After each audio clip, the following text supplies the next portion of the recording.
दोस्तों, मैं हूं कपिल और स्वागत करता हूं एक बार फिर से आप सभी लोगों का अपने YouTube चैनल पे। दोस्तों, जैसा कि आपको पता है कि आज 2 अक्टूबर है। कल 1 अक्टूबर से कुछ चीज़ों में चेंजेस हुआ है।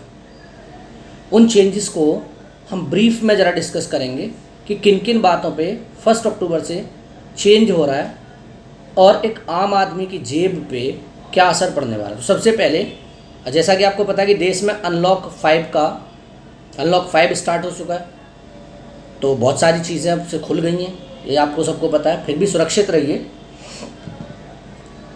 सबसे बड़ा चेंजेस एक हुआ है कि गाड़ी की आरसी और फिजिकल डॉक्यूमेंट्स अब आपको रखने की ज़रूरत नहीं है। उन डॉक्यूमेंट्स को आप अपने फ़ोन में रख सकते हैं। ये अब मैंडेटरी हो गया, पहले भी था लेकिन अब ये मैंडेटरी हो गया कि आप चाहें आप बिल्कुल ना रखें और आप उन्हें अपने फ़ोन में रख सकते हैं। फिज़िकल रूप में आपको रखने की ज़रूरत नहीं है। सारे के सारे जितने भी ट्रैफिक वाले होंगे उनके पास भी उनके वेब पोर्टल पे वो डॉक्यूमेंट्स होंगे सारे के सारे, और वो वहाँ से ई-वेरीफाई कर पाएंगे। तो पहली बात। दूसरी बात ये है कि आप 1 अक्टूबर से अब आपको जो एलपीजी का कनेक्शन था, उज्ज्वला योजना, वो ख़त्म हो चुकी है क्योंकि गवर्नमेंट ने उसकी डेट एक्सटेंड नहीं की है। तो उज्ज्वला योजना भी 1 अक्टूबर से ख़त्म हो रही है।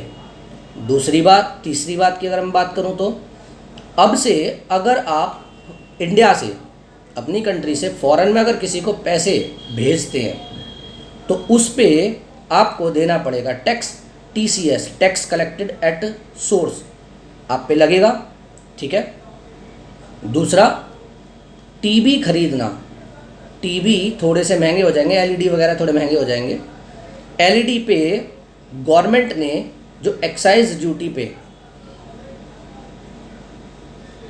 छूट दे रखी थी, गवर्नमेंट ने उसको विड्रॉ कर लिया है।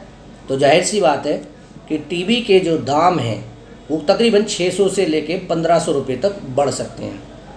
उसके बाद एक बहुत बड़ा चेंज हुआ है कि जो मिठाई के डब्बे थे, हम ओपन मिठाइयाँ कहीं से भी खरीद लेते थे, अब कोई भी दुकान वाला ओपन में मिठाइयाँ नहीं सेल कर पाएगा। मिठाइयाँ डब्बे में पैक्ड ही आएंगी और हर एक मिठाई पे उसकी एक्सपायरी डेट लिखी होगी। तो लूज़ में मिठाइयाँ नहीं मिलेंगी, डब्बे में ही मिठाइयाँ मिलेंगी और उन पे उनकी एक्सपायरी डेट भी लिखी होगी। उसके बाद है हेल्थ इंश्योरेंस पॉलिसी में थोड़ा सा चेंज हुआ है। हेल्थ इंश्योरेंस पॉलिसी में पहले सेलेक्टिव लिस्ट होती थी, जिसको वो जो कंपनी है आपकी इंश्योरेंस कंपनी, उस लिस्ट के अकॉर्डिंग आपको क्लेम देती थी। अब हेल्थ इंश्योरेंस पॉलिसी में ज़्यादा से ज़्यादा बीमारियों को कवर कर लिया गया है।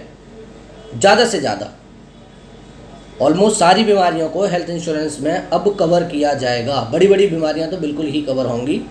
उसके बाद डेबिट कार्ड और क्रेडिट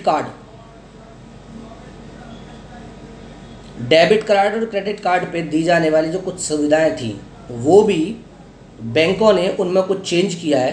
तो आप अपने बैंक में जाके अपने डेबिट कार्ड की या क्रेडिट कार्ड के बारे में जानकारी ज़रूर ले लें कि उनमें क्या क्या चेंजेस हुए हैं।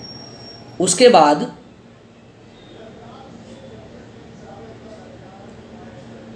बाद एक गूगल मीट, जो गूगल मीट था वीडियो कॉलिंग, गूगल ने उसके पैसे अब चार्ज करने स्टार्ट कर दिए हैं। अब उसकी सर्विस फ्री में नहीं रहेगी। उसके बाद जो सब्सिडी थी एलपीजी पे, सब्सिडी की भी एलपीजी पे सरकार उसे विड्रॉ करने का मन बना चुकी है। तो दोस्तों, ये थे बड़े बदलाव जो हुए हैं 1 अक्टूबर से। तो आप इनका ध्यान रखें। और जैसा कि आपको पता है, इनकम टैक्स की जो डेट है 18-19 के लिए फ़ाइल करने की, गवर्नमेंट ने उसे एक्सटेंड कर दिया है 30 नवंबर तक। करंट की तो थी पहले से, बट जो प्रीवियस ईयर था उसकी डेट को एक्सटेंड किया गया है, जो कि 30 सितंबर को लास्ट डेट थी, उसको एक्सटेंड किया गया है। उसके बाद एक बदलाव और हुआ है, GSTR 9 और 9C की भी डेट एक्सटेंड हो गई है। जो 30 सितंबर थी एनुअल रिटर्न जीएसटी की, वो डेट बढ़ा के अब गवर्नमेंट ने कर दी है 31 अक्टूबर। तो ये कुछ चेंजेस हैं जो हुए हैं। मिलेंगे अगली वीडियो में कुछ नए चेंजेस के साथ, कुछ नए कानूनों के साथ। तब तक के लिए बाय बाय, सुरक्षित रहिए, समझदार बनिए। Thank you. जय हिंद।